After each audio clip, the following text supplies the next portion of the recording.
Yes ma'am. नमस्कार, मैं doctor प्रगति अग्रवाल बरेली में लगभग 28 साल से प्रैक्टिस कर रही हूँ। एक सीनियर गायनिकोलॉजिस्ट हूँ। ये जो एनीमिया की प्रॉब्लम होती है अधिकांश महिलाओं में बहुत ज़्यादा कॉमन होती है। प्रेगनेंसी के दौरान ये कमी और भी ज़्यादा बढ़ जाती है और अमूमन जो सभी लेडीज़ में एडल्ट एज में इनमें जो है ये खून की कमी की प्रॉब्लम बहुत ज़्यादा होती है, क्योंकि इसका एक कारण महीने के दौरान जो है हमारा ब्लड लॉस होता है वो भी होती है। तो प्रेगनेंसी में खास करके ये जो अगर खून की कमी है तो ये बच्चे पे भी बहुत असर डालती है। उससे बच्चे की ग्रोथ कम हो जाती है और भी कई सारी परेशानियां होती है। बाद में डिलीवरी के टाइम पे भी कई सारी प्रॉब्लम्स होती है।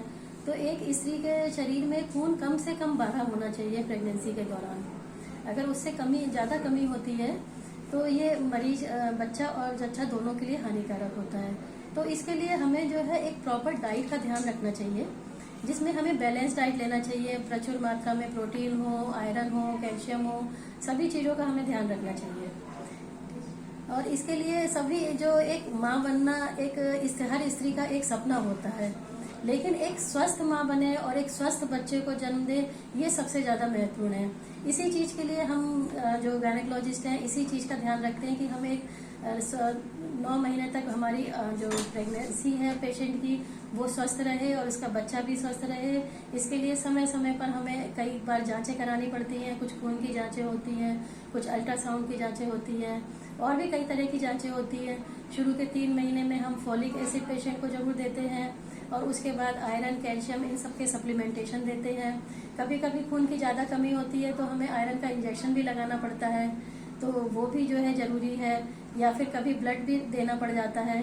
तो हमारे लिए जो है और एक खास चीज़ मैं ये भी कहना चाहूँगी कि कई लोगों को कुछ भ्रांतियाँ होती हैं कि हम क्या चीज़ खाएं और क्या चीज़ ना खाएं।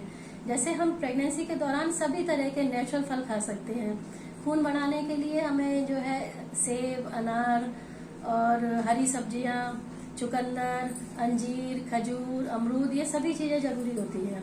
और कुछ लोगों के दिमाग में ये है कि हम पपीता प्रेगनेंसी में नहीं खा सकते, अनानास नहीं खा सकते, लेकिन ऐसा बिल्कुल भी नहीं है।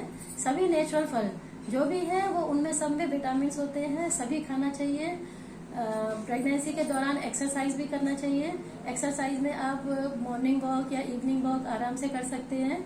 इसके अलावा किसी भी तरह की एक्सरसाइज कर सकते हैं जिसमें कि आपको पेट पर वजन ना पड़े। तो आप जो है अपना इन 9 महीने के दौरान अपने स्वास्थ्य का ध्यान रखें, जिससे आप स्वस्थ स्त्री, स्वस्थ बच्चे को जन्म दें। धन्यवाद।